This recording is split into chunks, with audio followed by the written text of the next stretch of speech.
નમસ્કાર દોસ્તો, ચોથા અને પાંચમા મણકા વચ્ચે ગાદી ખસી ગયેલી હોય તો તેનું ઓપરેશન કેટલો સમય ચાલે છે? ઘણા દર્દીઓ અમારી પાસે આવે છે, તેમને જો ઓપરેશનની સલાહ આપવામાં આવી હોય તો તેમનો આ એક કોમન સવાલ હોય છે.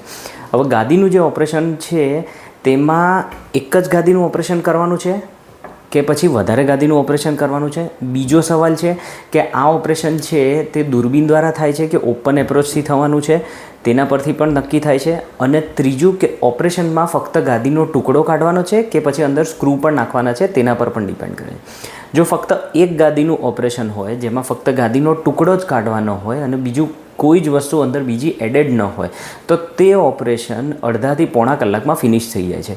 હવે જો તે દૂરબીનથી કરવાનું હોય કે પછી ઓપન એપ્રોચથી કરવાનું હોય, બંનેમાં સિંગલ લેવલ મતલબ કે ખાલી L4-5ની ગાદી ખસેલી હોય તો તે ઓપરેશન અડધાથી પોણા કલાકમાં ફિનિશ થઈ જાય છે.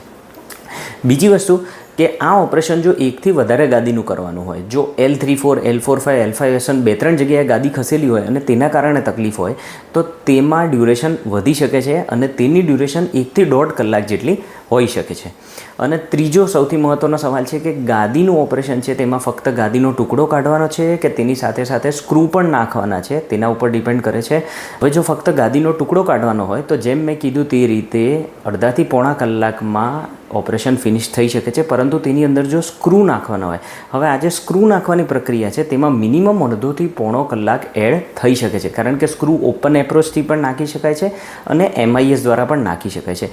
બંનેમાં શું ડિફરન્ટ છે તેનો એક વિડીયો અલગથી આપણે બનાવીશું, પરંતુ આમાં ઓપરેશનની ડ્યુરેશન 1.5 કલાક જેટલી થઈ શકે છે, જેને સિંગલ લેવલ ટી-લીફનું ઓપરેશન કહેવામાં આવે છે.